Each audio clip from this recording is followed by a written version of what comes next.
There is a perfect example right there. That drives me crazy. You see this? Somebody reversed into it. License plates. That's where I get you thrown out of here, okay? Cameras, they're gonna be checking and they're gonna be catching. And when I do catch, it ain't gonna be good for you. There's absolutely no need for the We're in and out of truck yards all the time, and today I think I need to do a video on truck yard etiquette, what to do, what not to do, peeves that drive everybody crazy, and I think we need to go over this. So we're gonna talk about garbage. This is our yard here in Brampton, and we're gonna go over what's fresh garbage, what's old garbage, and this is just not acceptable. So you guys need to understand, as AI evolves, okay, these cameras over here, at every one of these poles there's cameras. Now these cameras are very smart, and they can follow and pick up on drivers throwing out trash. Now, if you get caught throwing trash in the yard, it's just not gonna look good on you. So follow along. I just wanna show you what I mean by trash. Pack of cigarettes over here. This is fresh garbage. All right, let's keep going and see what else we can find. Let's go to that fence over there. This is fresh garbage right there. Tim Hortons cups. I mean, there's no reason for this stuff. There's a garbage can out front. You should be taking your garbage and throwing it out. This goes for any location at the shipper, at the receiver, pickup location, delivery location, any yards. I mean, we have 3 yards here, and you guys are constantly dropping trailers, hooking trailers. So please, guys, put the garbage out in the trash cans. Second thing we'll talk about is seals. Seal number 1, seal number 2, seal number 3, number 4, number 5, number 6, number 7. Now I gotta call a cleanup crew over here. Number 8, number 9, number 10, 11, 12. Drivers are in the habits that when they open up their trailers, I guess it is okay to leave seals everywhere. It's not okay to leave seals. This is garbage. Respect the places that you guys are working at. All right, more seal over there, another seal over here. That looks like a seal. That looks like a seal. This looks like a seal. Thank God we got a flatbed company over here that doesn't use seals. More seals. Number 1, number 2, number 3. 1, 2, 3. Let's see if we can find which company this is, so we can send them a message. All right, so I thought it was this company, but it's not that company. So if I see anybody with these seals on, I'll definitely be sending them a message. Let's put this in here. Huh? After, okay. So you see, normal people. They put their garbage away and then they clean it after. The boxes for DEF, there is a perfect example right there. That drives me crazy. That's where it will get you thrown out of here, okay? There's no need for that. There's absolutely no need for the God damn it. Let's look at shoulder to shoulder, okay? So there's a way of parking trailers. Normal spacing between trailer and trailer, I would say, is probably about 1.5 feet. So this might be a little bit even too close, okay? But 1.5 feet, I would say, is normal, okay? This, considered normal, all right?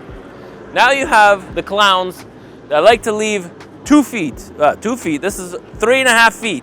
In between the trailers. Now you have to understand that on a Friday night or a Saturday night, that's usually when the phone calls start happening saying, hey, there's not enough room in the yard. Now the reason why we get these phone calls is because some people like to leave about 3 feet, 3.5 feet, sometimes even 4 feet. Now if you have 50, 100, in this yard there's about 250 trucks that fit. If each truck is going to take an extra 3.5 feet, that means 50 less trucks can fit inside this yard because of people that like to park 3 feet apart.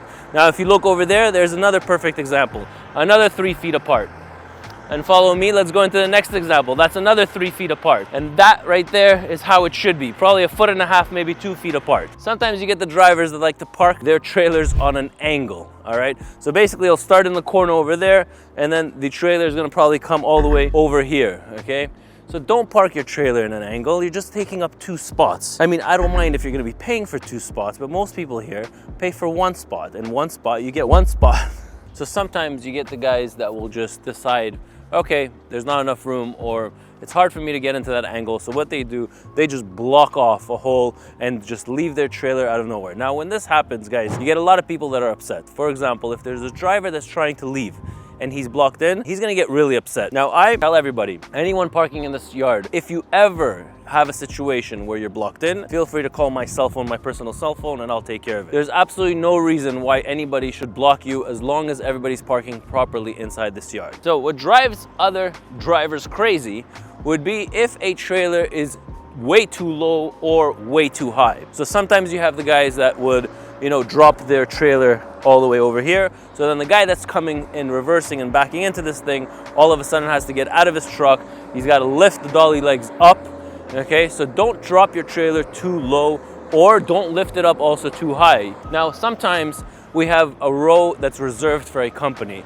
Now, what drives people crazy is when somebody will park in a reserved spot. So don't park in a reserved zone. It's obviously reserved, somebody else is paying for it. The last thing they want is when a driver comes into the yard and they come into the reserved spots that they pay for, and then somebody else is in their spot. Different topic, but here's a trailer, unit number 7769. You see how it says ET Transport on it?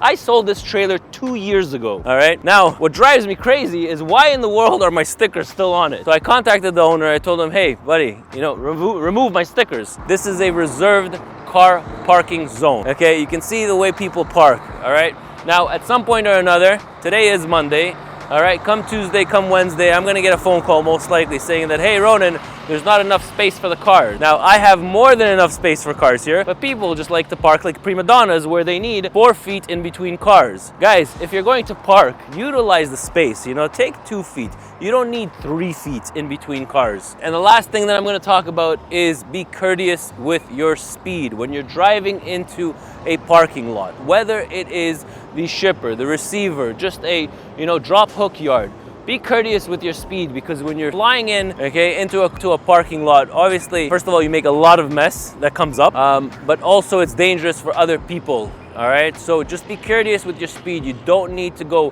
30 kilometers or 40 kilometers an hour. Go 15 kilometers an hour, 10 kilometers an hour, roll into it, don't speed up, okay? You're definitely scaring me and you're scaring other people. Most yards are fenced off, okay? Now, there is no need to back up right into the fence, okay? Leave yourself 5 feet of room, leave yourself 4 feet of room. Do not go all the way up against the fence. So here is a perfect example of what I like to see, and then I'll show you an example of what I hate to see, okay? These fences are expensive. Now, a lot of you guys are gonna say, okay, Ronen, just put up the bollards. Okay, I like to see this, where I can just walk through it. You're able to open. There are seals. I would say all these 3 trailers I'm happy with. Let's go walk to a trailer that I'm not happy with, or I think is a little bit too close. Of course, license plate. Oh, we should see whose plate this is. This is good, this is good, this is good. You can see over here already that this guy or somebody busted. You see this? Somebody reversed into it, okay? That's how you know, and that's what I'm talking about. There is no need to back up so close to the fence. So you can see here that people just automatically feel like it's okay to leave their garbage. Okay, this is the shit that I'm talking about the DEF. Okay, so now I need to call a cleanup crew to take all this shit away. But I can assure you, these cameras, they're gonna be checking and they're gonna be catching.